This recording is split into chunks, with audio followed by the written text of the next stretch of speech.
Live. Hey everyone, welcome to the Free Assange Vigil. My name is Steve Poikinen. I am joined this morning by my co-hosts Andrew Smith and Kendra Christian. We also Hey everyone, welcome to the Free Assange Vigil. My name is Steve Poikinen. I am joined this morning. I don't know. Who do we got? My bad. It unmuted for some Josh, we're shortening the chain.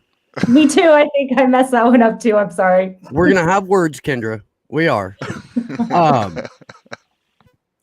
Highly professional here on the Free Assange Vigil. This is what you get with hours and hours and hours of production meetings and scripted shows. I'm going to go ahead and try and do math in my head and run down these numbers for you real quick. Today marks 3,636 days of illegal and arbitrary detention for Julian Assange. 561 days since the WikiLeaks founder was trafficked from the Ecuadorian embassy after being sold to the United Kingdom for a $4.2 billion IMF loan. 43 days remain until District Judge Vanessa Baratzer, concierge of the U.S. State Department, reads her decision in Julian's extraordinary rendition hearing. Today marks 1,260 days of federal incarceration for Reality Winner. On the plus side, it is 247 days of freedom for Chelsea Manning, who is streaming on Twitch Thursday through Sunday from 7 to 11 p.m. With that, I will kick it around the panel. And how y'all? Everybody talk at once. Everybody, do it. I'm doing okay. We have a lot of exciting things coming up in Denver. We're going to be having 2 events around Human Rights Day in Denver on Thursday, December 10th, and then in Boulder on that Saturday, December 12th. So that's good. We've made connection with another group who's been active with Assange. So things are good there, but and happy to be here with you guys. But I don't know, it's been another week of getting punched in the gut like every day. So how are you, Andrew? How's your gut, buddy? My gut's overall okay. I don't like the news that Julian's cell has been put into lockdown now for COVID. That's pretty horrifying. That was a message I got from a friend in a group chat, and I don't think anyone even responded. I don't think anyone even knew how to respond when that notification rang out, because he's already been on 23-hour-a-day lockdown. Like 24-hour-a-day lockdown. He's allowed to move into a room, and I don't believe he's even generally allowed to go outside on a regular basis. Well, here's the thing, though. The reason that it's different is because they're saying that that COVID is on his cell block now, whereas previously the isolation and solitary that he was being forced to endure was more arbitrary or process is punishment oriented. This is now like, we could actively be trying to kill Julian Assange and we'll just tell you it's COVID. Yep. And the whole thing, it's the Kevin Gostola argument. Like, he shouldn't even be in there. Like, this shouldn't even be going on. He shouldn't have to worry about COVID being in his cell block and having to be locked down, because he shouldn't be in prison in the first place. Yeah. Well, I didn't realize we were in Brady Bunch mode. Let me bring in our guest. Joining us today is Joe Brack. He's you can follow him on Twitter at FPress. Joe is always on the ground at the London events that friends of the show organize and put on. Joe, welcome. I apologize that it's taken this long to get you on the vigil here, and I'm glad to see you. Please let us know to use a word from the juice media. Please tell us about the shit fuckery that happened in London today. Well, thank you. Big fan of the show. Good to be on. We have regular actions here in London since this is where Julian Assange, the hostage, has been held.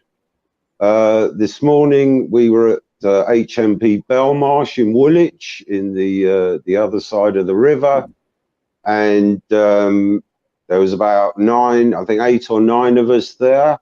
and we handed out leaflets to the traffic, etc., for an hour, and then we go up to the gates and we do a little chant and a speech about Julian being confined within the walls of that very prison. This action we've managed to do. We weren't harassed by the police or anything today, or even the prison staff, who seem to accept the fact that we are regular visitors there. The action in Piccadilly Circus today went on for an hour successfully, with engagement with members of the public to inform them of the plight of Julian Assange.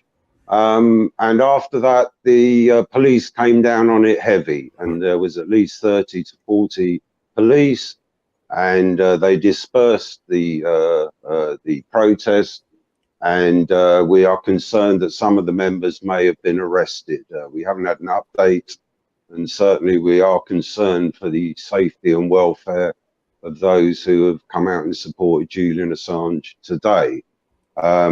We are trying to do the protests in a responsible manner.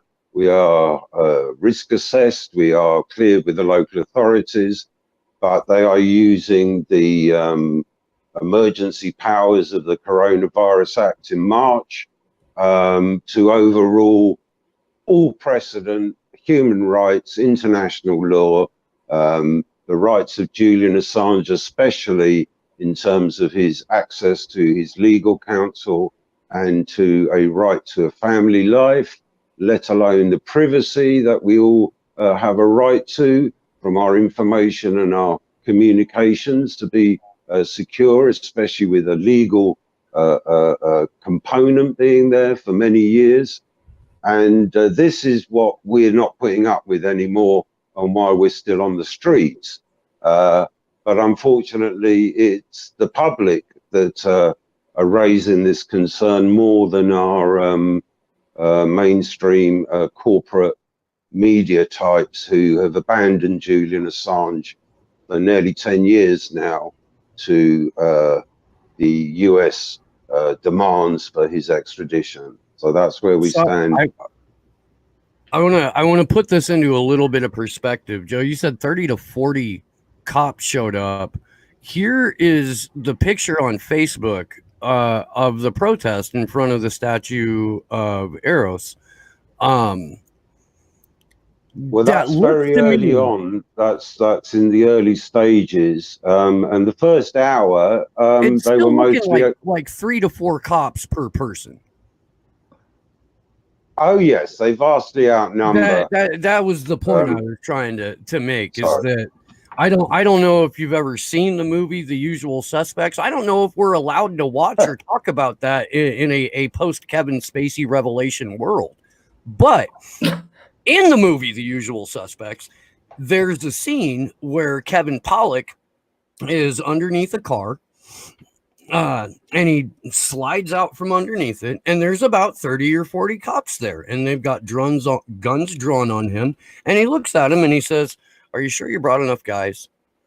And it feels like a very similar situation, not just this weekend, but last weekend, a couple of weekends back. The police presence around Piccadilly Circus and the approved hoops have been jumped through, risk assessments have been signed off on, socially distanced protest that has been going on at that statue, in front of that statue for months and months and months, is now a target of UK law enforcement. Well, I mean, when the rules are arbitrary, they're going to be applied arbitrarily, you know. I mean, and also Joe isn't, I mean, we have one of our most staunch supporters in the UK is Eric, who's in his 90s. I mean, he's out there all the time. And I mean, I'll get a fake passport if they fuck with Eric. Well, but I mean, you think about it, you're being, I mean, these rules are in place for the virus, but we're going to put a 92-year-old man in jail. I mean, isn't this he's the portion of the population we're really trying to protect by all of these things? I don't know. It's just very, it's frustrating.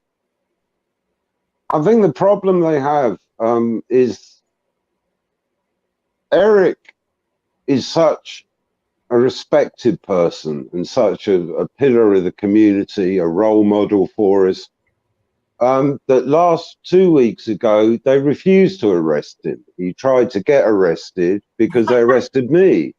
And I had to say, look, Eric, don't get arrested. They don't want to arrest you, you know. And one of my roles is as a police liaison officer for these protests, some of them. And hey, on behalf of someone who absolutely does not like to talk to the police, thank you for taking on that role. We put Andrew on that when we're in DC. And Andrew doesn't mind talking to the cops either. I have 25 years of getting my head bashed in by them, and I'm holding a little bit of resentment as a result of that. I am. I know I should, let go of that and try to see these people as human. But damn it, I can't. Well, in the UK, we have a concept of police liaison, and in my job in the past, part of it was the liaising with councils, tenants, landlords, schools, social workers, and police. And I had a local beat officer on my mobile that I could summon if I felt the need. And that sort of community policing, where you have a relationship with law enforcement, creates trust, and that relationship is very fragile. And in my working life, in the cooperatives, I've always had a good relationship with the police because I take the neutral stance and obviously want to protect people who may be in danger. So from that point of view, that's my background. So when I'm liaising with the police on the protests, they're very good, they're very polite to me, and they don't, they try not to pull too many tricks. But the last time I was trying to make sure that Jill was not being mistreated, and in my role as that, I have to keep an eye out for people who are under that sort of arbitrary arrest situation, and got arrested myself. So, and spent 2.5 hours being processed, where I harangued the police about what they were doing to me was only a specimen of what they've been doing to Julian Assange for 10 years.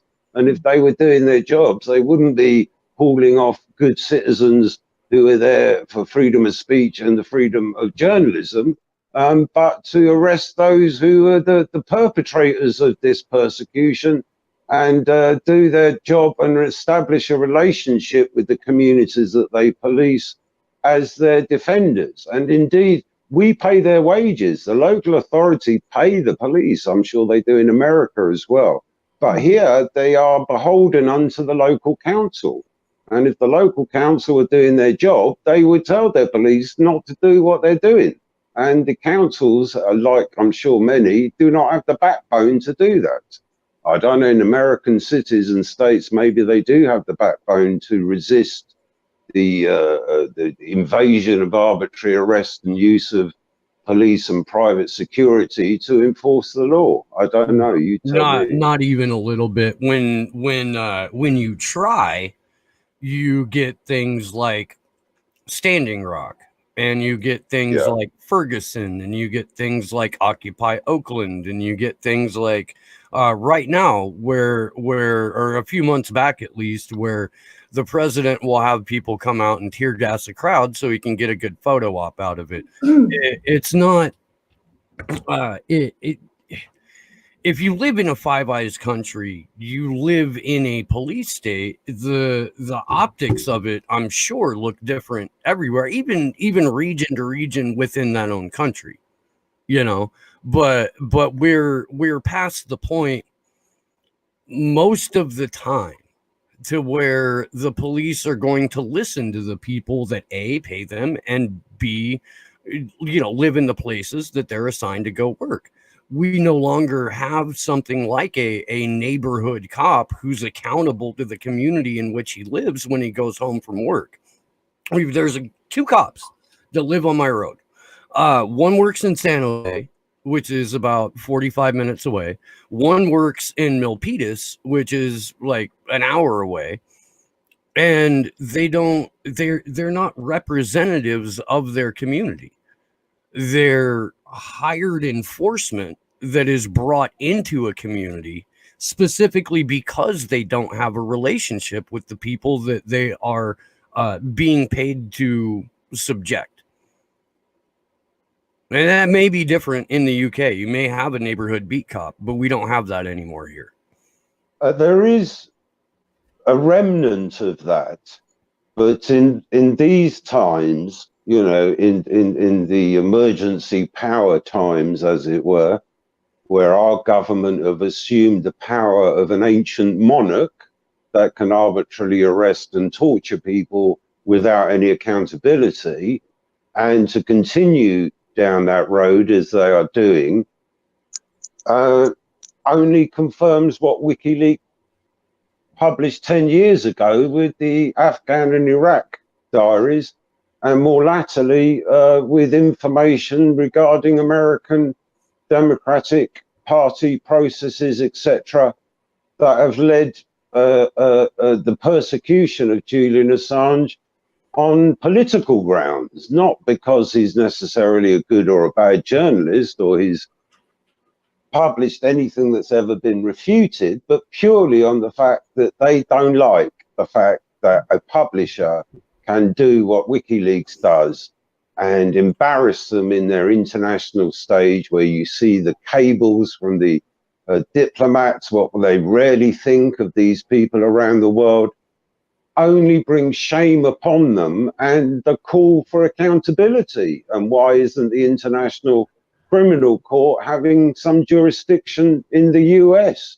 Because certainly they have it in the UK and they refuse to enact it or to investigate it beyond the UN Rapporteur on Human Rights, on torture, Niels Meltzer, who did come to see Julian and do a report on what he believed was his persecution and torture, which has been roundly denied or ignored by our political rulers who refuse to respond, which they have an obligation to the United Nations to form some form of written response to a UN rapporteur's query and report that reflects the abandonment of Julian Assange's human rights, and for the past 9-10 months, the rest of the nation's human rights. We're feeling, you know, now we feel what it's like to be in prison. You know, we got a month-long lockdown where the nation have been told that once again they're clearing the hospitals and the care back into the care homes and increasing the death rate among the most vulnerable people of our population, and where 40% of the UK casualties from the pandemic are attributed to people in care homes, not in the hospitals. Well, the craziest thing it's like a dirty, dark secret of the state that they're killing off our older relatives and family. Well, you don't have to pay pensions that way. And so the UK passed a bill recently that we covered here on the show kind of extensively that basically allows spy cops to do whatever the fuck they want. And it gives impunity to more or less all of the government organizations, including the UK's health department.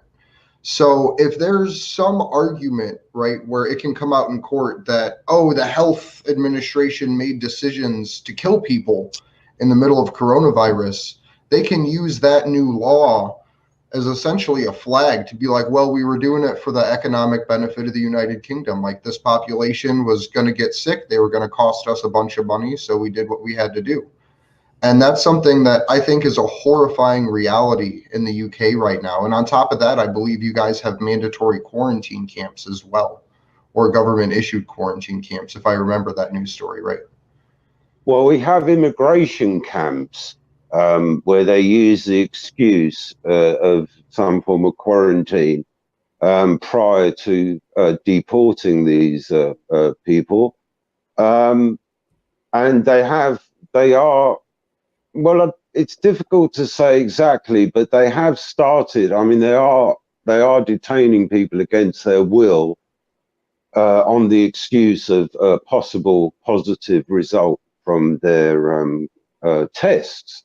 But in truth, we've found it so destructive of our society, our community, our economy, that it's very difficult to fight it back until you take to the streets. And really, people are learning now that that's the only recourse they've got left, because every other avenue is closed to you. And unfortunately for the people, they're finding out what happens when you do go out now. And what happened to Julian Assange over the past 7 years in the Ecuadorian embassy and the 18 months at Belmarsh is now visited upon the rest of us. And really, you know, the idea that the population have any say or any benefit from what might be coming down has been denied completely and utterly. And I'm sure in America, you know, I heard you had some relief for your homeless and low-income people, but from what I can tell, there's been very little lately. In fact, there was an issuance of stimulus checks that showed up one time that now averages to less than $4 a day. Any sort of second round of stimulus has now been tied to, we have to wait until there's a new presidential administration. There is also at least one former presidential candidate whom I'd forgotten all about, a guy named John Delaney. Basically what would happen if you took a donut, exposed it to a heat lamp for about 10 days, and then drew a smiley face on it. That's John Delaney. He came out with a tweet yesterday that said, let's pay Americans $1,500 to take the vaccine. Let's tie the vaccine to a stimulus check. Now,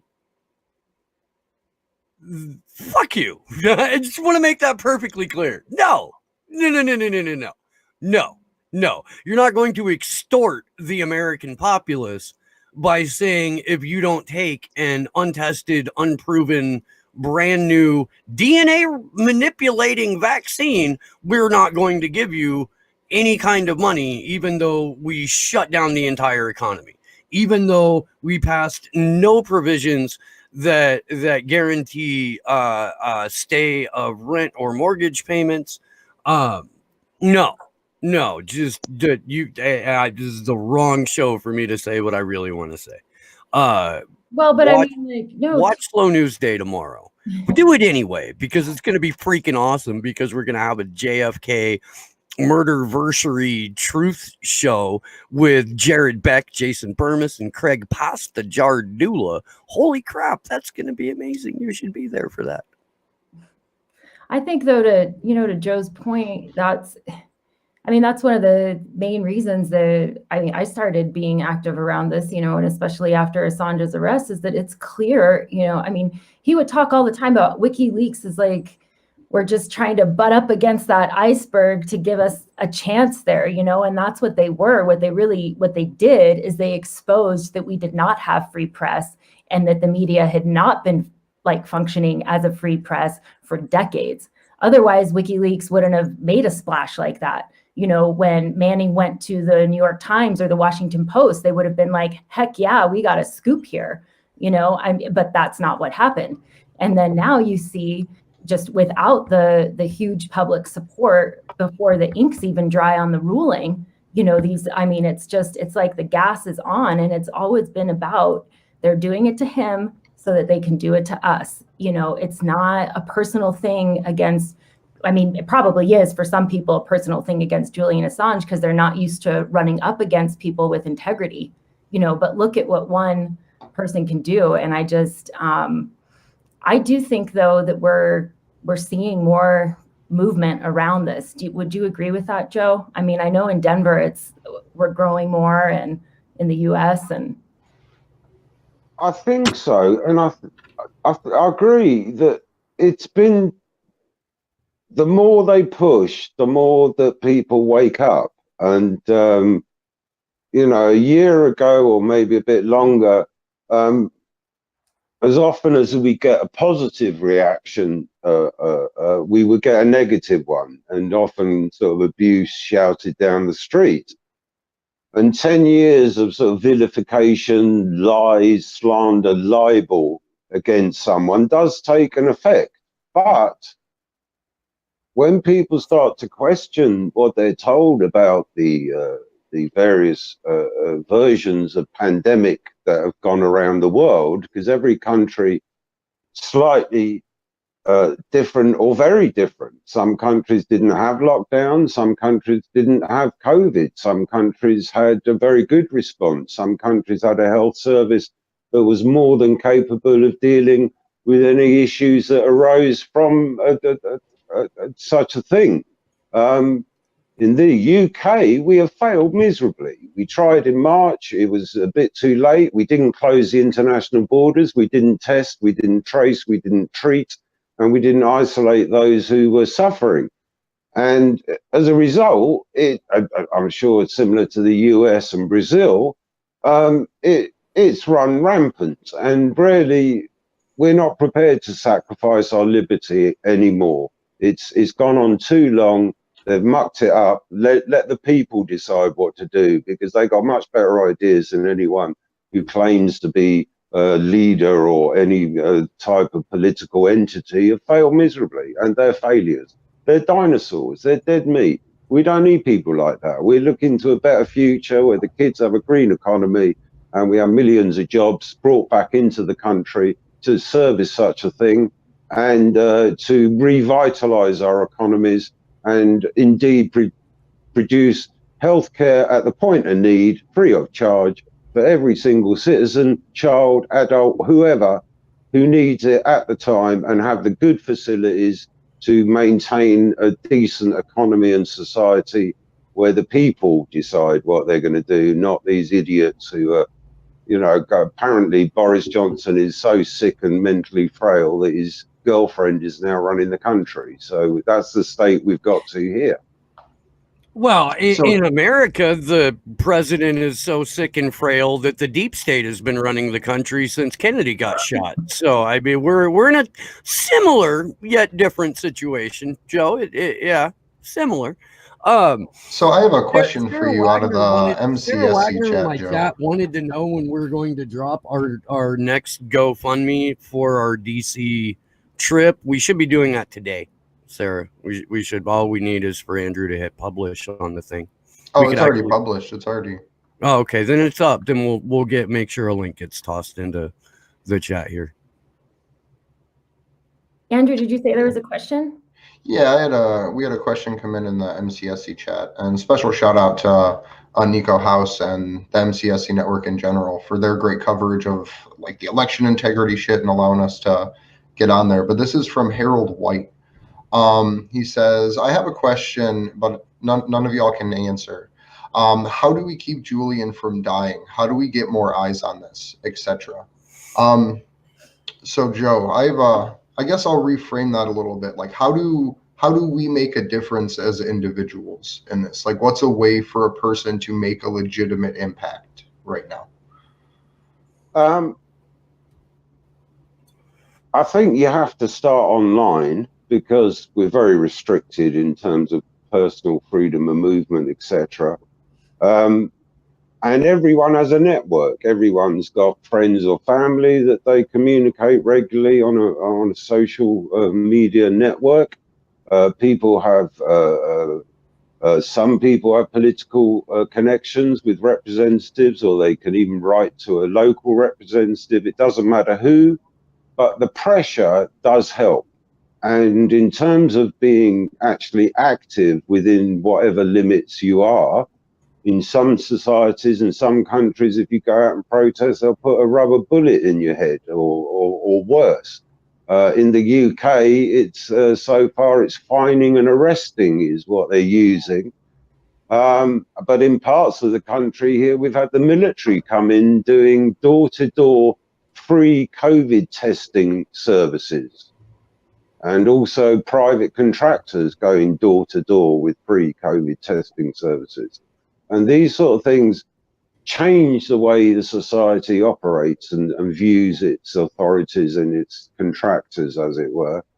And I think, you know, in the London environment, we are still able to get out and protest. So that is very essential to get out there if you can, and use all means you can. I picked up a phone camera and started a YouTube channel and a Twitter account last year. And it has some effect. And now I supply other organizations with clips and stills for use in promotion of Julian Assange's freedom. So that helps, you know, everything you can do to communicate and to argue as well, and to have a good debate. And to be honest, I'd rather have a conversation with someone who doesn't support Julian, in the hope that I can have some influence in their view once they've read some literature or researched a bit further online. Every time. I think that does help.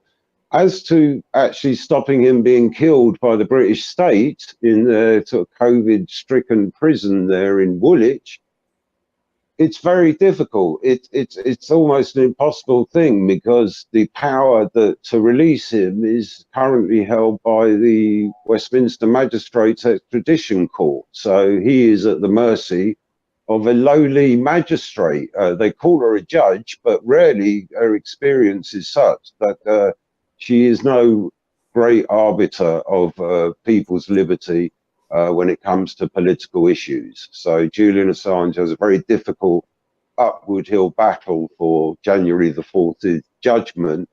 And before that date, we have to do what you're doing, what anyone can do, is get on that social media, get online and get out there if you can. And I think that could help Julian, and he's relying on us. He hasn't got anyone else. It's not like there's a lack of events that people can participate in as well. And it's not as if we haven't seen hundreds to thousands to tens of thousands of people take the street for myriad other issues.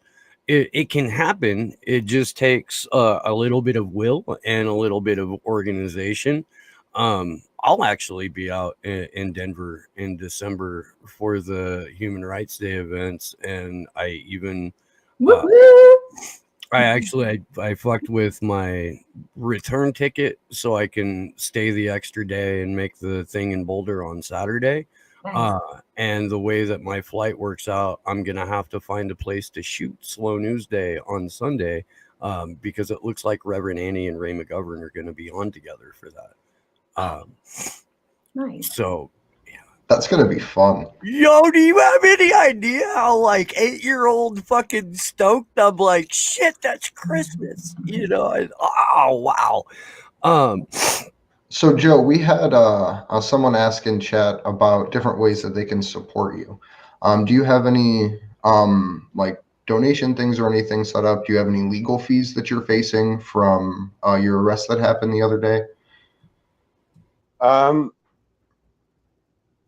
the moment, my channel doesn't take any donations. Any money you might have spare for that sort of thing, give to Julian Assange directly. His campaign and WikiLeaks funding is all there on the internet. As to I haven't received a fixed penalty notice yet from the Westminster Police. We are looking into a fundraiser for all the 4 that were arrested 2 weeks ago. We're more concerned for Jill in terms of the allegation the police are trying to fabricate of some form of assault, which we have the video and witness evidence that in fact she was the one being assaulted by the 2, if not more, police who detained her. So we will be putting something online fairly soon.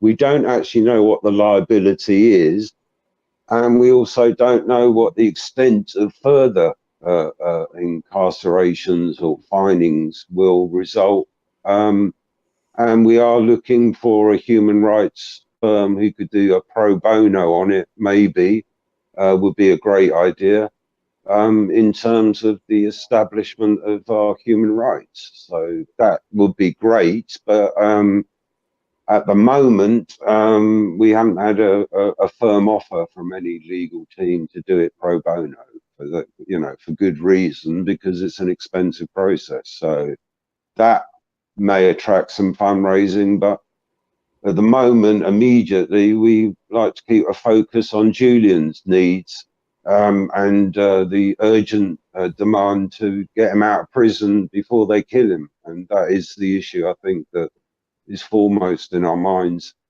And as to the crumbling state of the UK empire, we will deal with these people as we see fit, and hold them account rather than the other way round. Definitely. And Andrew, I don't know, do we have an action up around contacting the prison again? Not yet. I have all the email information together still, though, so we can put one out. Nice. And we're like mere days away from launching an updated and more user-friendly Action for Assange website. Yeah, that's been part of the reason for the lull on the actions, is it just gets so lost in the website the way that it works now. So we really appreciate Josh helping us out with all of that and getting that rebuilt. But I did want to talk for a moment here about the GoFundMe that we have set up, and what we kind of have planned for DC. I'm going to drop the link into chats for everybody just so that way they can have it. But so Julian faces trial, or well, Bracer makes her decision, I guess, on Julian's case here on January 4th, 2021. The afternoon here in the US, if we plan a protest on the 4th, the decision will already have been made. We will have missed it if we go out there even at 10 o'clock in the morning. So what we're planning is an event starting on the morning of the 3rd or afternoon of the 3rd, and then potentially into the evening, or a separate event in the evening, preferably at the time where Julian would be awoken in the UK, to be taken to the court to hear Bracer's decision, which would be roughly midnight here in the US, about 5 a.m. UK time. And then either continue or return again later on the 4th, depending on what ruling the judge makes in the case. So that's roughly the plan as it stands right now. We're working on making sure everything can be legally permitted, so that way there's less chance of police intrusion. But I'm just really excited to be able to get back out into DC, to be able to get some action going again around the British Embassy. I hate Washington, D.C. Oh my God, I hate the concentrated evil is intense. Man, it freaks me out every single time. I'm just, And now it's manifest because every person gets to be the boss and yell at everyone that's not complying with the new social norms and the new normal, where you'll literally walk into a building or pass someone on the street without a mask on and get yelled at by customers, not by employees. Like, it was the weirdest experience when we were there last time. If I'd have realized that like, if we hadn't have already been at the counter trying to order food, when the chick behind the counter was like, "Oh, you need to put on gloves," like, if we would have just left, but we were hungry, like, straight up, like, it was ridiculous. You can't. The menu is behind the counter on the wall on a whiteboard. Like, you get gloves? Are you? Oh. I'm sorry. I'll stop. No. That was just ridiculous. I'm glad I had my grown up with me. Otherwise, I might have said some untoward shit. That was me that time. Kendra's my grown up when we're in DC. I'd just like to give a little shout out to the Loch Tavern in Camden Town, which is open today. and the drinkers are on the street at a safe distance with their beer and their wine. And I was very impressed that the Loch Tavern in Camden Town, London, is about the only pub or bar that's open I've seen in the whole of London. So I don't know what the Loch Tavern managed to do to get open, but congratulations to them for serving a thirsty passing trade. Big up the Loch Tavern. You know, that The Loch Tavern. definitely. And that, you know, that reminds me of something that I wanted to go back to that we were talking about before. And Joe and Andrew, your roles as sort of a police liaison. And I'm just, you know, as we move forward in this, I think that's going to be incredibly important, because a big chance that we have here are these officers, these people who are people like us, you know, in all respects, really waking up to the kind of, you know, what they're being asked to do. And to that point, I'm wondering, Joe, did you see some inklings of that in the officers that were present in Piccadilly Circus any of these times? I mean, did it feel like some of them were pretty unhappy with what they were doing, or what's your feel on that, or take? Well, one of the officers that ended up arresting me earlier told me that he had done a dissertation on WikiLeaks. And we were having a good discussion on this subject, and he was very sympathetic to the cause, and agreed that the arbitrary arrest, fining and detention of political protests was a step too far for the British police.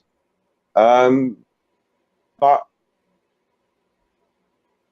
I was pointed out by a superior officer to be arrested at the point where we were talking about access for Jill at the station and whether I could call her on the phone there and get through to her. And they said, no, you have to call her out. And at that moment, a superior officer came over and said, arrest him, and pointed to me and Peter, who was standing some meters away. So the two arresting officers didn't really want to arrest me, but they were told at that point by their superior that I was to be taken. Without him knowing, the conversation I'd had with the two officers was very amicable, and I was most concerned about the welfare of Jill, and we, you know, it was all going very well as far as I was concerned as a liaison officer in that role. And 2.5 hours of processing, I managed to speak to quite a few individual officers and of all ranks, and half of them were on our side and agreed that it was an overuse of the police, and that it would only create alienation and resentment among the good citizens that were there to protest freedom of speech and any other issue that may be on their minds. And so you could tell, you know, and there was a good point where I said, look, you guys have really messed up. You know, you've arrested the police liaison officer, an independent media, EF Press, and a musician. And I said, you've arrested the wrong people. Because if you're arresting me and the supporters of Julian Assange, that's end of game for you, because you're going to have to arrest everyone. Because if we're out here demanding that you stop arbitrary arrest and torture, and you end up arbitrarily arresting us, what does that say about you? You know, and half of them admitted it. The other half looked very ill, and they might have been on steroids or something, because I must admit, the ones with the sort of bull necks are very scary, and they have tattoos, and they don't look like what you know, imagine they look British, like regular cops in the US. Well, that is becoming more common here. Yeah, basically every cop in the U.S. is a roided out, tattooed up, fucking psycho. Like, and I know that's an overgeneralization. I know that. But if you go to San Jose right now and you look at the San Jose Police Department, or if you go to Santa Cruz and you look at the Santa Cruz Police Department, or if you look at the Santa Cruz County Sheriffs or Oakland Police, you are going to see exactly what I just described. Glory Jones, my co-host on Slow News Day, is out there like avoiding barely getting brutalized by LAPD every fucking day. And they found out that the LAPD Sheriff's Department has an executioner's squad gang in it and did absolutely nothing about it. And they were like, oh, well, there's the thing. Anywho. Well, one of the cool things that I think bridge into Julian's issue, or the entire situation that Julian's facing. Wait, real quick. One more point. All of these police departments that I've mentioned and more have received training by the IDF over the last 15 to 20 years. Yeah. And so I think a way to counter that, and it's an idea that's been circulated on some other channels, is the idea of developing what people are trying to refer to as like the thick red line. Like working with local elected sheriffs and where possible mayors, city councils, police departments, and organizing locally around the idea of there's no such thing as a victimless crime. That the police are not there to enforce the whims of people seeking to develop a source of revenue for cities and states, that it should be the police know, like literally not to just fuck with people, like as a way to end the war on drugs, as a way to end the war on protesters and so many other issues. So I think that that's a cool bridge into Julian's conversation, is there shouldn't be such a thing as enforcement of victimless crime, because that's what Julian's facing. He released information that harmed no one, but somehow is being treated worse than war criminals, being locked in a glass cage. Well, and we're at the anniversary of the Nuremberg trials, you know, and Joe, I know we were talking before the show kind of just about, I mean, how are we where we are, where everything's just topsy-turvy again. And, you know, here we are doing the same things that were happening then, but we're just saying, oh, well, that's freedom now. You know, that's free press now. Well, in the UK, we had some accountability. There were inquiries, some taking 40 or 50 years, into the Bloody Sunday massacre in Ireland, where the British Army was used as a sort of execution-style squad. There was evidence that the secret services were working with loyalist groups in assassination, kidnap and torture of the Republican side. And this has come out in court, and individuals, privates and more senior, have been held to account for these criminal acts. The spy bill, which they've just passed, gives immunity to the security services and the police and the army in committing these acts. And not only that, they've extended the immunity to include things like rape and other such terrible crimes that are committed in the course of an undercover investigation. Yeah. And by granting them immunity, it's really the security services and the politicians who made these decisions to do such a thing used to be held to account. You know, at some point there will be an inquiry and a judge would sit there and say, well, you know, you can't do this. And our security services have been chastised by judges in the past for not only doing illegal assassinations, but also for data theft and taking people's information without the due process of a warrant or a judge issuing some kind of permission. And this is a change in modern legal history from an accountable state where the idea of the laws and the protections is for the individuals and groups who indeed might not agree with the state's take on certain issues. But today, and I think this legislation has been copied throughout the world, is that the immunity for your police and security services will guarantee that they do these things even more. Rather than acting as a brake on this sort of behavior, it's a license to kill, as they say in the movies. Yeah, we spent a couple of weeks going over and diving into the Spy Cops bill. it's insane, but at the same time, it's also just codifying what has already existed. So and that passed the House of Lords, this bill? The House of Lords is like a circus of privilege and elitism, and they will do whatever they're told to do. And if they don't, Parliament can overrule them, especially with emergency powers, which is the sort of power of a medieval monarch some 800 years ago.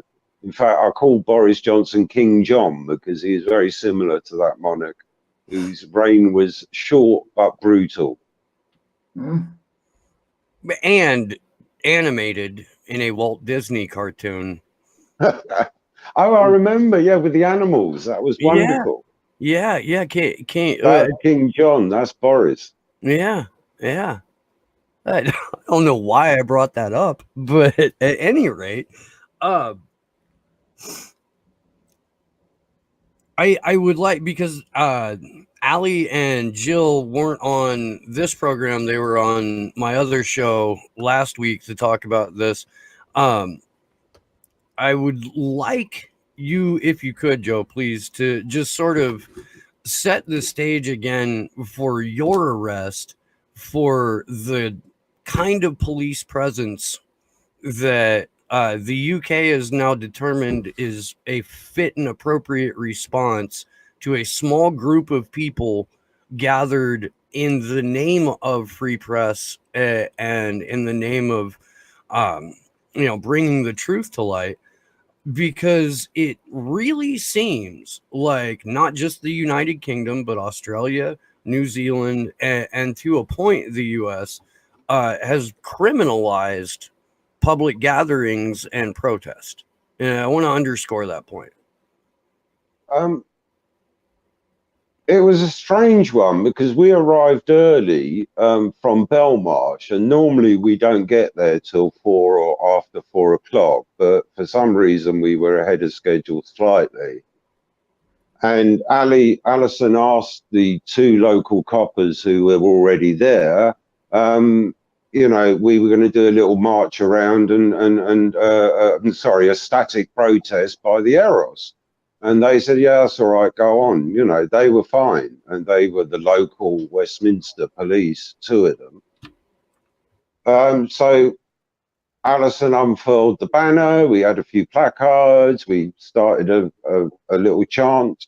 And within a couple of minutes, 2 van loads and 30 to 40 police showed up and surrounded 15 of us and said that we were breaking the coronavirus restrictions on Section 19 of the Act by assembling more than in groups of 2, and that if we didn't move, we would be fined up to £200 or some amount.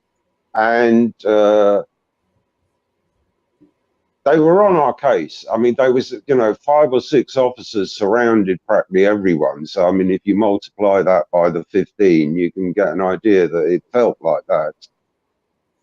And they were very aggressive towards Alison and to Jill. They surrounded Alison. She started folding up the banners, and they were harassing her about this and giving her a hard time.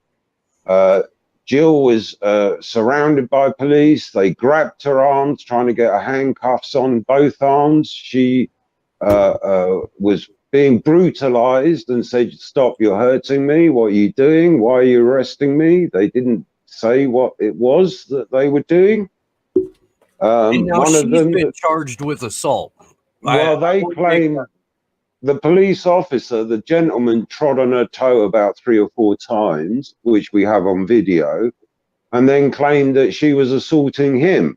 Yeah. Which is a stuff of nonsense, but it's a way of escalating charges to intimidate people from protesting. So it's a sort of known methodology by the police that they try to escalate the charge in order to intimidate you into leaving or not doing what you're doing on a regular basis. as they dragged her off, and it was quite brutal, and they were hurting her, they couldn't get the cuffs on her because one of her arms was outstretched, and it's very difficult if someone outstretches their arm to get the cuffs, you know, behind your back. I followed her with my phone camera and got to see her put in one of the police vans, and I was looking to see if she was all right and whether they were still hurting her. I was having a discussion with the two officers that eventually arrested me and Peter, and was just inquiring as to her welfare, and I was concerned that the Charing Cross station, we needed some form of contact, either for the lawyer or for myself or for a family member or whatever who needs to contact her. And then the superior officer came over and just pointed at Peter and I and told them to arrest us. So, although I had been warned that if I didn't disperse earlier, I could face a fine. So, in the end, they closed down a political protest. They decided to use the full authority that they believed they had from this Emergency Powers Act. And they have clearly been instructed from very high up that this was a policy that they would pursue on the day. Other days, they haven't pursued that policy. Today, I think they have again. So this is becoming a familiar part of the landscape. If you dare to go out and raise a voice against the current narrative that the state of this UK are promoting, as it were. So if I remember right from when the UK was in its original lockdown, people were allowed out of their house for exercise on like an individual or family basis and things like that. If measures like that are still in effect, have you guys thought of possibly doing like a march of people that are, I don't know, like 40, 50 feet apart? So you're just getting your exercise for a Saturday, walking around Piccadilly holding signs, not in an organized fashion in the middle, but just meandering around on your own as individuals? Do you think that would be something that you could? We did that at Australia House, and there was a moment where we had a group shot, and then everyone went off and did their 2x2s, and that worked very well, and we were unmolested. And hopefully that will continue. That happened on the Wednesday this week. So yes, we have tried that, and it's a good approach. Unfortunately, at Eros in Piccadilly Circus, it's now targeted. You know, they don't want us there. They don't, you know, even in the 2x2s. Is there I'm sorry to interrupt, Joe, but is there a history surrounding that statue with other like social issues, civil rights movements that would make it both a symbol and therefore a target? Well, for us, it's become, but historically, yes, because the statue is of Eros, which is the god of selfless love, and the legend is that the arrow that the god of selfless love is aiming is at the heart of Parliament to give them a heart, as it were, and stop being venal and corrupt. So there is, yes, a great symbolism at Eros, that this is a place of peace and love.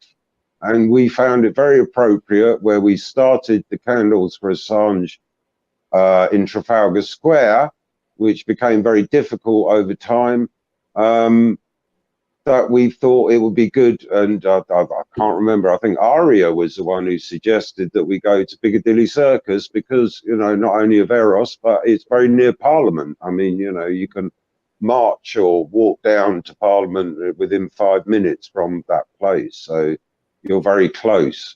So that it has become for us, and hopefully for those visitors and passers-by, it has become a symbol of liberty and peace and some kind of compassionate towards our fellow human beings. And Julian Assange, hopefully it stirs a compassion for someone who's isolated and tortured in the UK jurisdiction, which is, to all of us who know anything about it, is the most appalling abuse of our law. Okay, I mean, it seems like, I don't know, it seems like it's been singled out, you know, especially when you guys are doing at least 3 events a week. And so I was just wondering if there was any significance behind that. It's probably also got more eyes from the public on it as opposed to Belmarsh or Australia House. Yes, and the foot rate is great, and we have great engagement there. We have a multinational and a local presence there who are willing to discuss the case. And to be honest, anyone who comes from any of the countries that have suffered at the hands of the war machine are always 100% know about Julian Assange, and the people are very good and they're very supportive, because it tells the truth about their lives and what they've had to suffer, and part of their journey where they've ended up in a foreign country, not by their own will, but because they were fleeing for their lives, you know. And this is a true story. When they hear that Julian Assange is still in HMP Belmarsh, they are appalled, and absolutely a great location to meet such people. So that has been very good for the communication of what really is happening to Julian in the jurisdiction of the UK. It's appalling, and we keep saying it to everyone. We do as much information in paper, leaflets, newspapers, and of course encourage people to go online, because if you find alternative media sources that you trust and you think they're telling you something that is accords with the actual evidence that is being presented, it's a great opportunity, and we need to take that opportunity desperately, because we're not being told anything that is really relevant to the welfare of the people or the citizens in this current pandemic situation. I've long felt, and it's been my personal experience, that it is interpersonal interactions that make the difference. You can scream into a megaphone all you want. You can be as online as possible, but it is being in the presence of other human beings and having a simple, informed dialogue with them that ultimately brings people over, and that's precisely what these governments are enforcing the cessation of. Yes, I think that's really true. One thing though, too, to our other point about them, I mean, just kind of overplaying their hand a little bit is, minds are starting to open. And I would have to think that also even in Piccadilly Square or Circus there, I can't remember exactly, but I mean, how would you feel? You just watched people standing there with signs doing nothing wrong, and now all of a sudden they're arrested. I mean, that's got to freak people out to see that kind of thing, I would think as well. So hopefully we can work to our advantage. Well, you're definitely right, but it is very shocking and something that I think everyone here didn't think they'd see in their lifetime. I really didn't, rewind a year. I thought we'd just be fighting for Julian in our usual way. There wouldn't be all these, restrictions, etc. And how we deal with it is a measure of, our community. And without that community, we are nothing. We're just, we're trapped. And I've found great community with people who understand the Julian Assange and support the campaign to keep him out of prison and keep him out of the clutches of the US prosecutors. And the one court in the whole universe that could actually find him guilty of these ridiculous charges is the Virginia Eastern District. And they are known, and we know, the court knows, the Judge Barista knows, that their conviction rate for espionage cases is almost a perfect score, a home run, as they might say in the US. And it it's untenable. And if we don't fight it, if we don't stop it, indeed, certainly they will take full advantage of that power for anybody else. And it doesn't matter if you're in Australia, if you're in UK, in Canada, or Ecuador or Venezuela, it doesn't matter where you are, they will get you if you publish things that they are embarrassed and guilty and culpable for actual legal action, then that is your future. And that is the message they're sending out with Julian, is that, you know, do what he does and you will end up like him. And that is the message that the UK are happy to promote on behalf of William Pellenbar and the current incumbent, Donald J. Trump.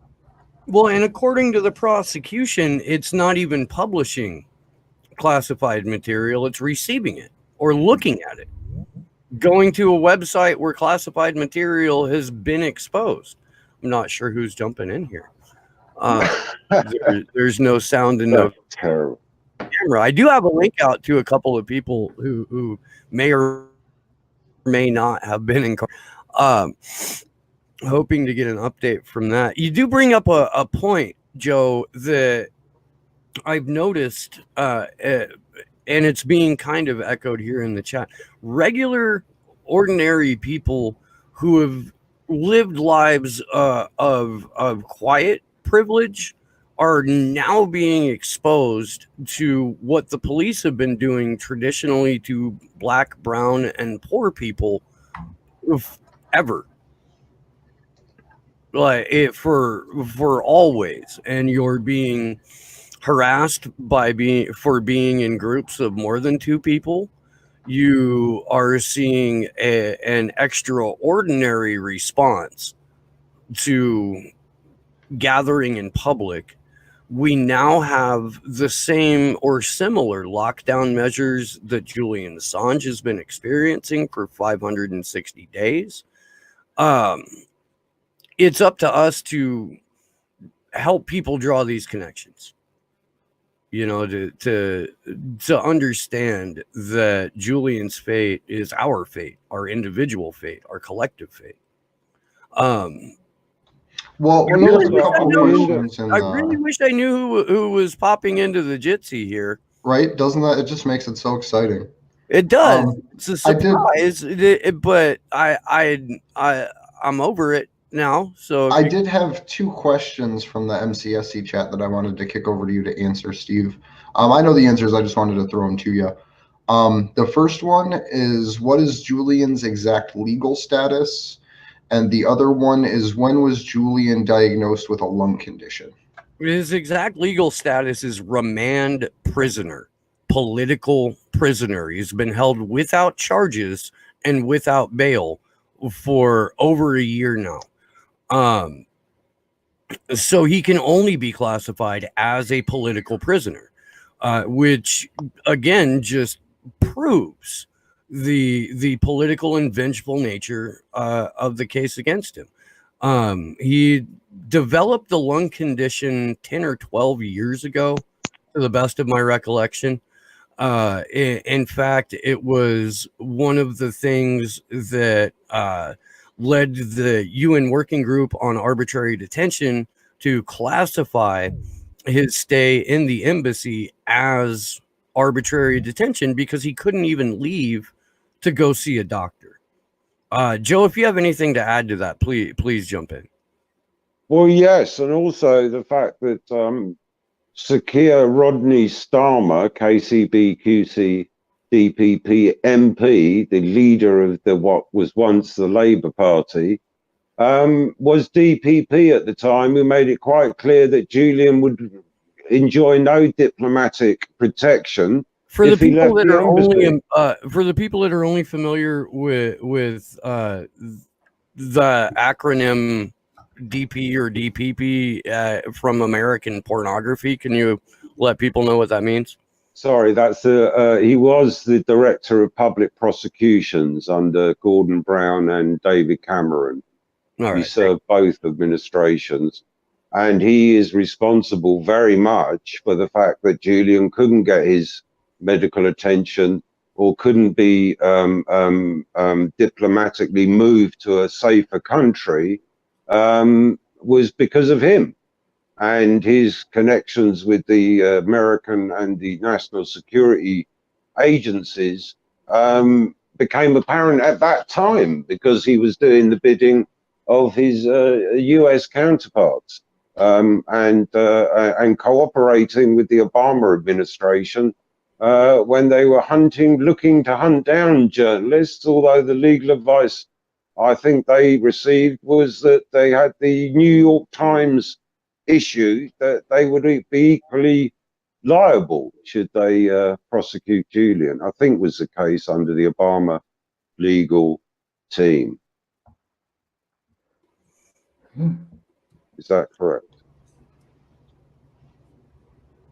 Sorry, I stepped away for a second.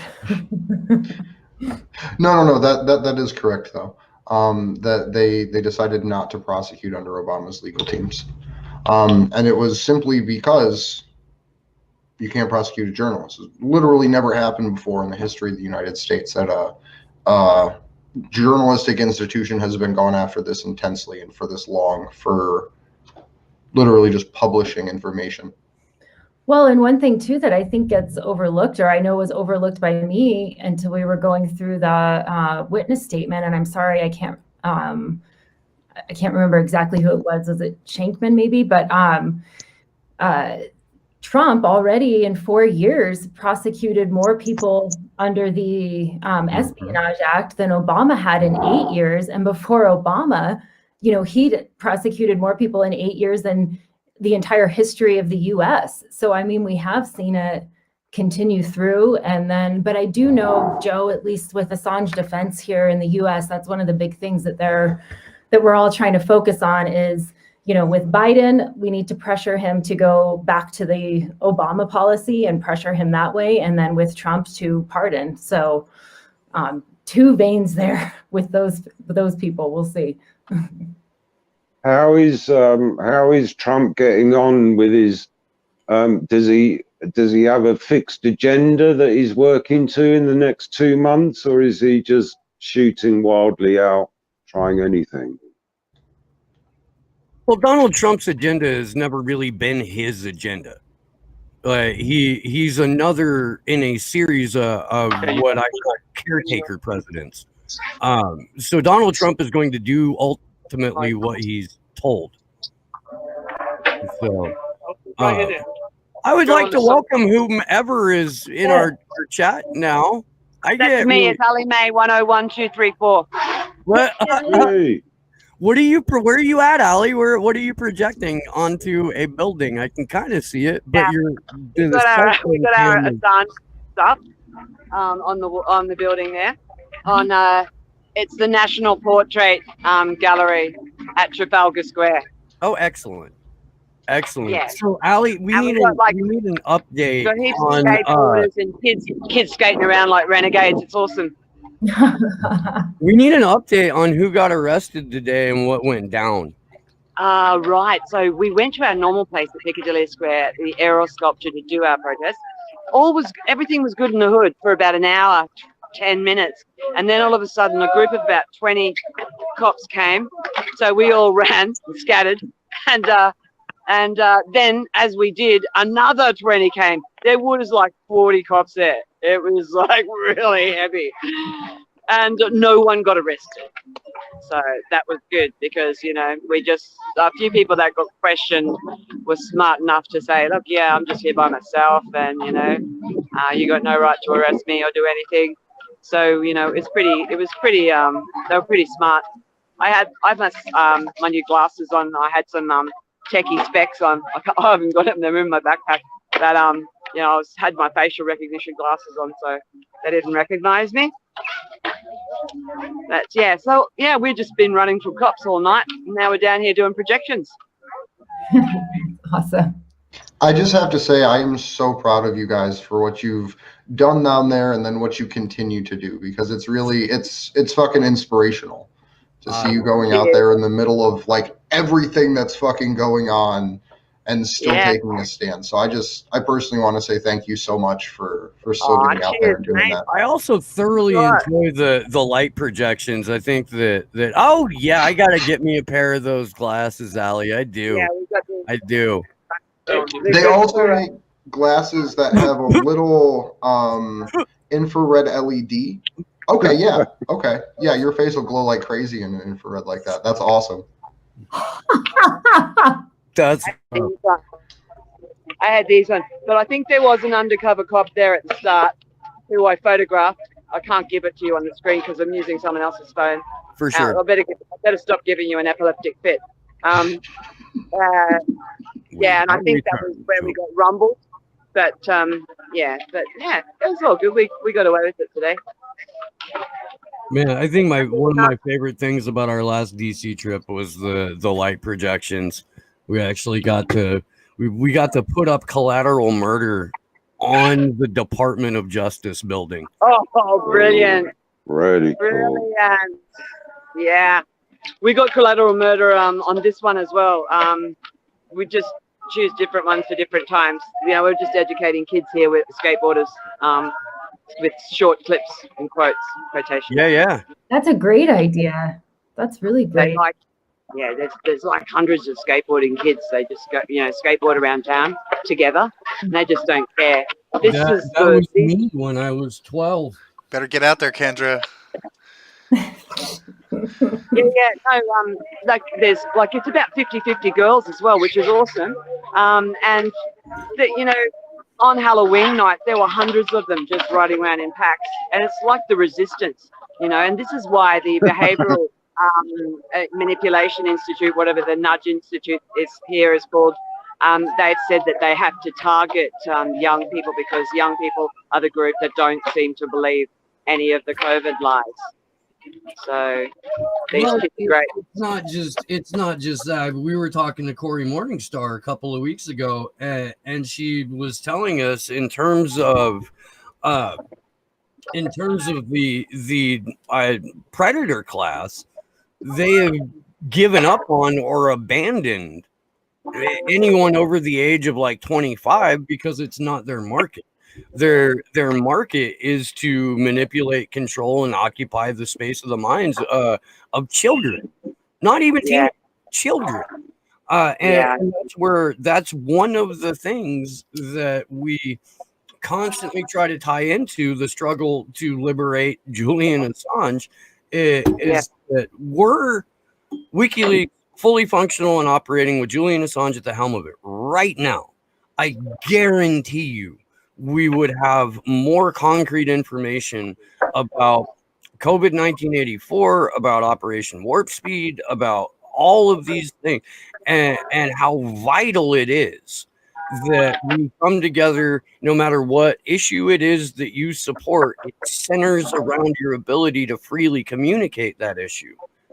And that is what Julian Assange exemplifies in this. And if we take Julian Assange away, if you take him out of the game of publishing in general, if you criminalize investigative journalism, then you have doomed every single activist movement that isn't a fucking intel agency led half-assed color revolution. Yeah.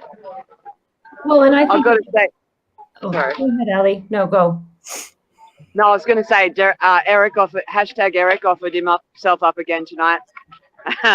Who wouldn't take him? I saw that. I saw that on the live feed, and I thought he got arrested. It looked like they dragged him off. It was hard to tell from a distance. But I had a live feed it was very good for an hour. You were doing brilliant. It was all going very well and very civilized. And then out of nowhere, these at least 40, surely. Yeah. I mean, there were a few spies there. I got a shot of a guy in bike pants and a red and black bike outfit that I'm sure was a spy cop when we got there. And I took a photograph of him. I can't share it on my screen because I'm using someone else's phone. But I'm pretty sure he tipped him off. And then they took about an hour to arrive. They sent in a couple of security type of people, and then some London City Corporation corporation cops. And then after that, that was when the big guns came out, and the first wave came in. And they were everywhere. And then the second wave came in. When the second wave, we were just like, oh my fucking godfather, there's another 20 cops arriving. Like, that was just a whole line of cops, like in the yellow jackets, the yellow safety jackets. And one of our members had a Palestinian flag, and he was just standing there on the other side of the area. So he moved just around where there were buskers, and they tried to sort of give him problems. But he said, listen, I'm just standing here with my flag, and what about all of those buskers and people there? Why don't you talk to them, And they went, oh, no, but we're talking to you. And he said, why? And he said, because you've got a flag. And he said, so what? Right. Palestinian flag. What? So that's the thing. I mean, nobody was doing anything wrong at all. Just standing there with the glockenspiel and a Palestinian flag. I mean, it's not a crime. I want to see. I would love to see the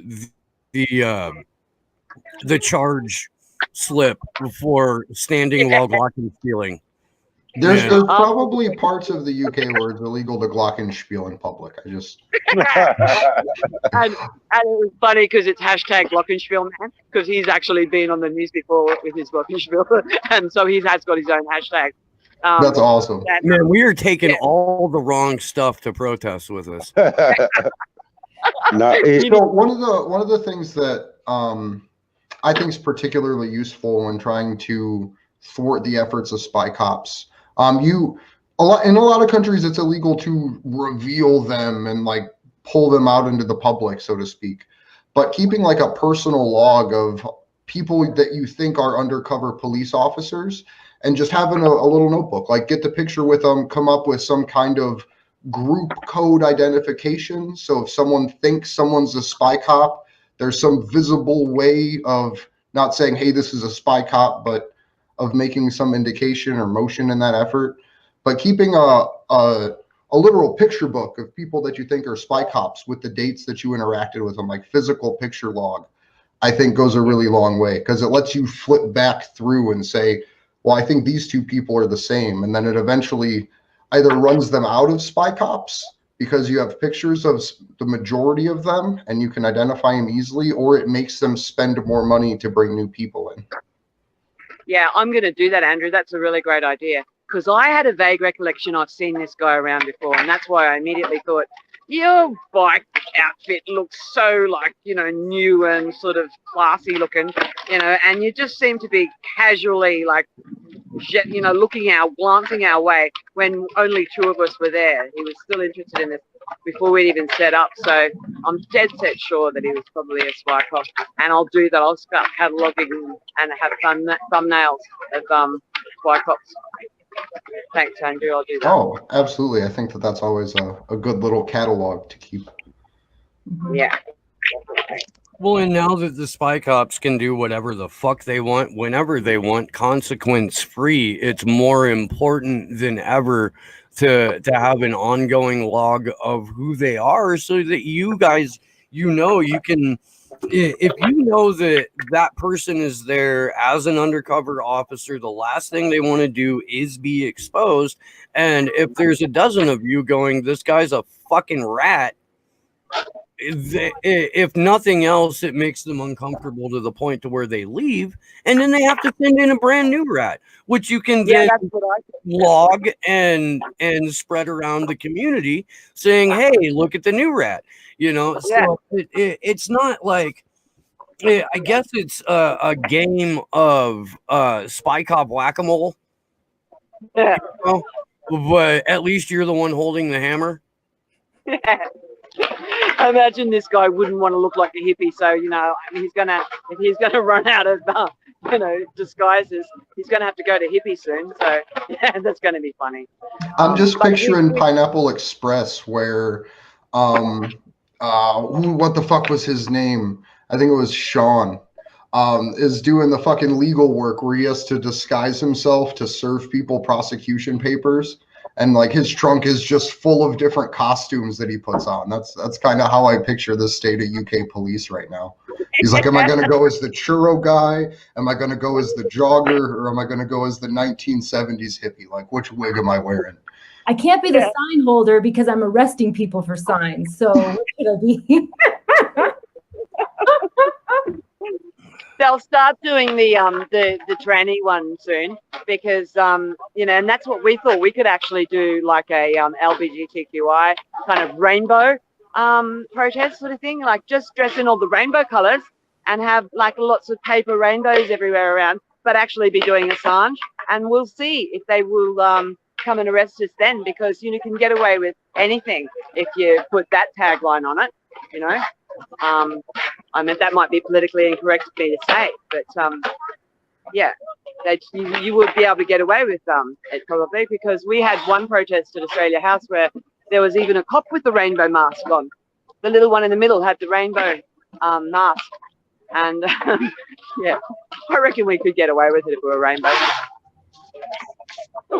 Sorry. The best here in the US is when you see people with the coexist bumper sticker right next to the like police state flag, like the black, white, and blue flag that they use. It just boggles my mind. Yeah, it's just ridiculous. see where people are at. I personally, I would rather know where I stand with somebody than have to guess. You know, and if I see the thin blue line flag, or even like a HRC or Biden Harris bumper sticker next to the coexist one, I have a pretty good idea who I'm dealing with.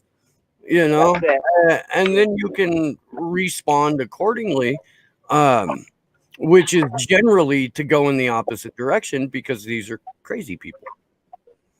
Yeah. But, you know, like we came down on Wednesday after we did our Australia House one. We came down to Trafalgar, and there was a Ugandan group protesting in Trafalgar Square. And it was a group of about 30 women from like Ugandan descendancy. And they were protesting the arrest of a candidate for the presidency. His name is Bobby Wine, and he's a famous singer in Uganda. And as soon as he had filled out his candidacy form, they arrested him. So these ladies were dancing, really nice African dancing, and they were all dressed in red and green. And there were like two cops there looking at them, you know, on the side. But we went, Assange, you know, they came and followed us when we went to the traffic island opposite, you know. But the Ugandan protest was fine. They wouldn't do it against black people here because they know that they've got more power, like, you know, to riot and everything like that, you know. So they allowed them to get away with it. And then the cops followed me across the road and said, "Madam, madam." And I just kept walking. You never answered to madam. While Andrew's not here, I just want to say that Pineapple Express sucked. Now you have to say it when he comes back. Terrible, fucking terrible, absolutely terrible. The amount of money generated by that piece of crap. I hate that goddamn movie. About the protests that are okay and the protests that aren't, and the, you know, the independent media not wanting to touch Assange, and how, I mean, we see more people definitely coming out in support, but I think that's like, it's like, I keep trying to tell people the exact reason that you're hesitant is the exact reason why this should be the #1 thing that everybody focuses on, because this is the direct gut punch to everybody that we're trying to fight, no matter what you're working towards. That's what this would do. So I don't know. I just have to say it means so much going through, you know, sometimes social media, and you see so many negative things and so much hypocrisy and everything. And then I see, you know, pictures of you guys from the UK, and it means so much. So I just want to share that from our Denver group too. It inspired me. Hi. Hi. Clara's been on the street since the early days of the Ecuadorian embassy. Say hello. Say hello, Clara. Don't copy it. This just warms my cold, dead heart. I want you all to know that. And the whole group's coming now. Big old hugs. Everyone's here. Everyone's here now. Got our flag. We'll probably get arrested any minute now. Say hi. You can let them know that you're in the middle of an international broadcast, and we would love for the UK police to, on camera, display the egregious and unnecessary and more than likely violent arrest of peaceful protesters. You let them know right up front. Hey, y'all. It is so very good to see you. We're just on the pitch now in Trafalgar Square. Have a look at this.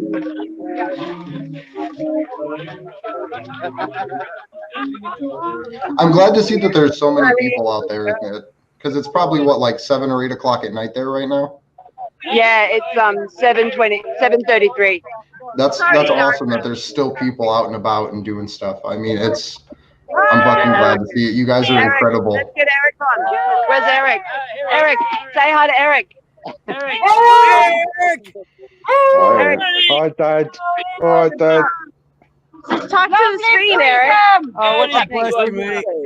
Just talk to it. We love Just talk to it. Just talk. Yeah, I can look at the top. Just talk. It's okay. Your what? Yeah, read it to me. Just talk. You're live. You want me to talk? What do you want me to say? Say something for Julian. You have what? Say what we got up to tonight. Okay, well, tonight, it's again, as always, I think, no exceptions. There was wonderful solidarity. We defended our comrades. And when the police came, rather late, we were there for a while. They came over again, everybody moved, this and that and the other. So we defied them. I often say, there's a saying among many black people here, self-defense is no offense. That's correct. But I think we need to go farther and say, not only self-defense, but if attacked, we will counterattack. But of course, live the revolution! We can't counterattack the way the police would, So what we do is, of course, we stand our ground, we protest, we try to get members of the public on our side, and of course we will support one another. And I think the police will back down once they understand we are not afraid of getting arrested. No. And we said if we are arrested, we will get a certain amount of publicity, even though we know the courts are unjust also.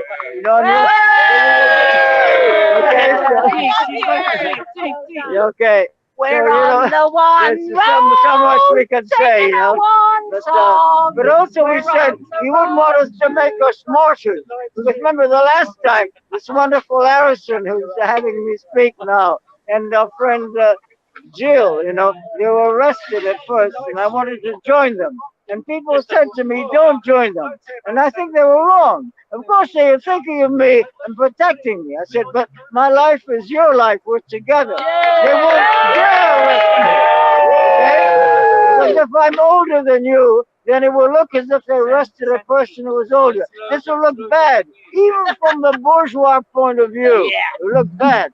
That's why you're arrested. So I want to be arrested. Not because I want to be a martyr, but because I know that even they cannot justify it, except perhaps if they resort to fascism, which they often do. They do that often. Yeah, but at other times they don't.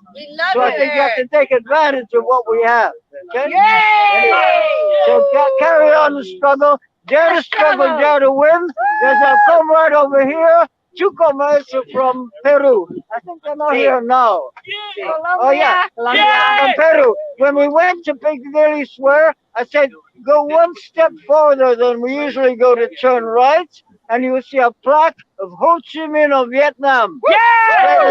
And they saw that, and we took a photograph of it, and we said the great liberation, not only of the people of Vietnam, but the person who stood for, the struggles everywhere. He even organized and helped organize the Communist Party of France, and he stood with the French people very close to the British, to the French coast, the north of the coast.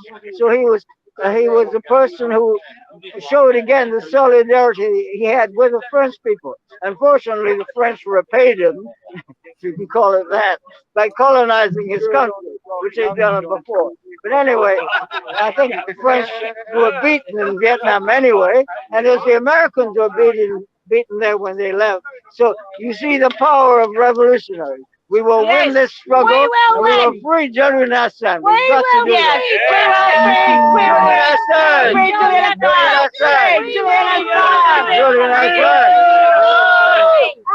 Julian Assange. Free Julian Assange. Free Julian Assange. Free Julian Assange. That's it. Free Julian Assange. Free Julian Assange. Free Julian Assange. Oh, mate, how did you like that? That was awesome. Fucking wonderful. So wonderful. I'm only on about 10% battery, so I might have to say goodbye.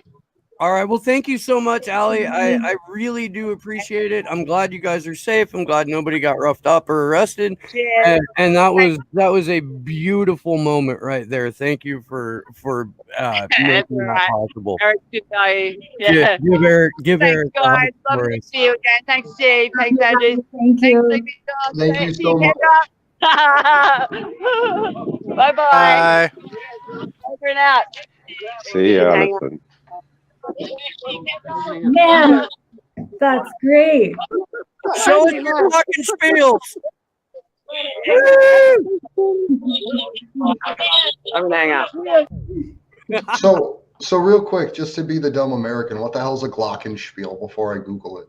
Oh, it's a German instrument that it looks like it's pretty large. It looks like this, and you play it with mallets, right? Yes, it's Okay, it's a fancy xylophone. Yes. Okay. I think a xylophone's wood and a glockenspiel's metal. Yeah. I think that's the thing. I was picturing some kind of like weird woodwind instrument or something. But Well, that's just- why you're the Fair enough. Xylophone's still a woodwind. Do I No. do I have to come Percussion. out there? No, that's percussion. Do I have to come over there and smack you, Andrew? I had to ask. I'm sorry. I wanted to ask before I Googled it. Let me cracker this up real quick. I was a band nerd. Like that hurt my soul. But I just while we're speaking of souls, I just want to thank Allison and everyone out there, or Ali. That was absolutely amazing. I'm so proud of them. You too as well, Joe, for joining in on that too. Yeah, that was just inspiring to say the least. I gotta confess, I was the one that stopped Eric getting arrested 2 weeks ago. So, but I did feel that part of my job as police liaison was not to get people arrested. So, and also they wouldn't arrest him. He was trying to get arrested, and the cops said, "We're not arresting him. He's not." And I said, "I know you're not." And Eric, get out the van and get back on the street. But he's so dedicated, Eric. He will be arrested if he feels that his liberties and that of Julian Assange is further impeded, as it were. And he's our role model. I mean, to have a 92-year-old veteran campaigner of many a campaign going back his lifetime is a great resource and a great education for us about the continuing struggle. That someone such as Eric knows that the victories have come. We had a good 40 years in this country of a good socialist state with great health and education and empowerment of the working class, recognition of unions, etc. And we had a good time within a capitalist system, which is amazing, if you think about it. And since 1979, Margaret Thatcher and Reaganomics, everything's been privatized, and the state is now the biggest payroll goes to private corporations. And from security guards to private police to privatization of public space, and all of it is for the profit of these private companies. And our governments, who are spending our money, our taxpayer money, and the money that they invent on the computers, are not spending it on the good people of the UK in their time of need and a deep, deep crisis.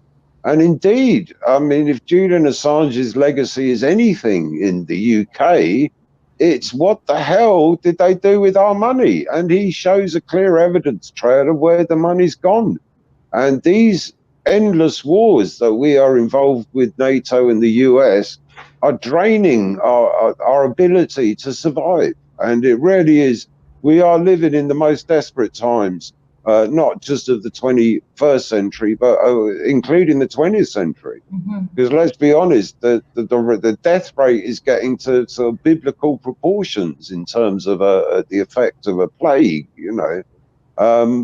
And these warnings we've had for many a year, that when we sacrifice the liberty of one journalist, we're going to endanger not only all the other journalists, but the public's need to know the truth of their government. And we continue that fight. And Eric's been a fantastic role model, not just for myself, but for all of those who come into contact with him. Fantastic guy. We're all big fans of Eric over here. All of you guys. If I somehow manage to make it to 92, like that's basically where I want to be when I grow up, you know? Yeah. On the street, feisty, screaming, being like, "Come take me, motherfucker! Do it! I dare you! I dare you to arrest me!" Yeah, I mean, the police admitted, they said to him, "Oh, you shouldn't be on the street. You know," he says, "You're 92." And he said, "The reason I'm here on the street is because I've been on the street. That's why I'm 92 and still doing it." And they had no argument to counter that, because it's absolutely the truth. That if he was sitting at home in his COVID prison cell, you know, he would have been gone long ago if he hadn't been an active and interested in the political sphere and to raise his voice, you know. And that's how you get to 92, I think. I hope as well. We've got Liam Bobrick in the chat saying Eric once told him about when he stood vigil attempting to stop Pinochet escaping England. That's how committed and how long Eric has been committed. That's fucking fascinating. We should get him on just for story time. I would story time with Eric, Ray, and Annie. I think that would be wonderful. It sounds like 8 hours of nobody getting a word in. That's true. No. No. The universe would break. It would be absolutely beautiful. But on a real note, Joe, I would absolutely recommend setting up some type of fundraiser or something. I know we talked about it a little bit earlier for your guys' legal defense, and we will promote the hell out of that. Yes. Good, thank you. Because $300, $400 fines add up really quick, especially if you're going out there every weekend. So anything that we can do as the hosts here and as a community, we will absolutely help promote that, just to make sure that you guys can have some kind of cushion or help with that, because it's not easy, especially right now. Well, the joke is that if we contest the fixed penalty notice, the local court to Charing Cross Police Station is none other than Westminster Magistrates Court. So if they do issue these notices, they might get a fight on their hands. So yes, that's a great advice, and we will take it and see what we can do. Also, we will keep contacting these human rights legal firms to see if anyone's prepared to take on the concept of these fixed penalties for political protests. So we'll see. We hope that there may be someone out there who does pick up the cudgel and help, but otherwise funding will be necessary. You're correct.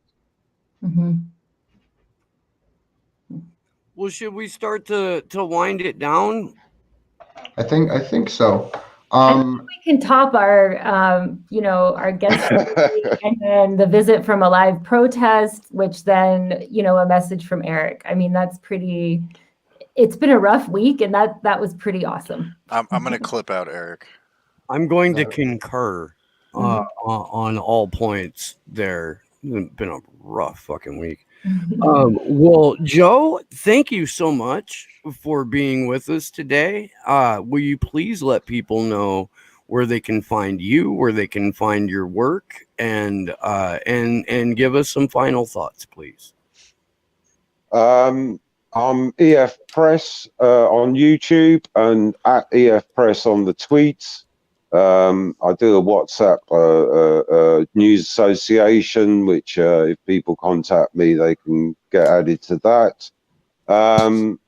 And promote the Peace for Julian Assange and the Julian Assange Defence Committee, and that's on the wiseupaction.info. And any of those actions or channels, hopefully I try and link in with you guys. I put it in the comments, etc. And just to say that thank you very much. It's good to speak to fellow peaceniks and supporters of Julian Assange who realise that we're really, this is the last frontier. If they get away with Julian being extradited, that's it, it's game over. Really, if we don't fight this one, we don't stop it, and we don't ensure that if you're a journalist and your sources are also protected, I mean, not only the likes of Julian Assange, but indeed Edward Snowden, Chelsea Manning, etc., and all the other current ones who are facing legal action, not just in the US, but in Australia, in Germany, and in the UK itself, to make sure that we treasure our whistleblowers who reveal a window into how we are governed and where our money has gone.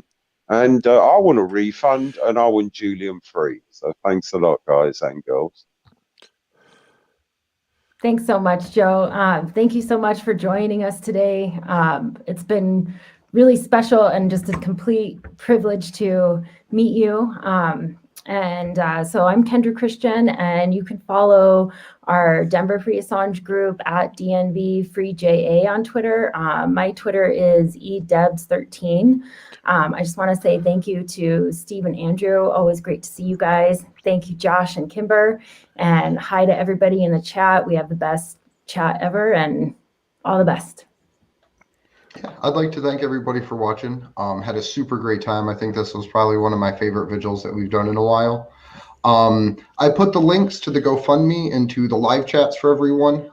Special thank you to the MCSC network, Nico House, Pasta, Fee, and the rest of them for allowing us the use of their platform as part of our broadcasting suite, I guess, because there's a few different channels we broadcast on, Slow News Day included.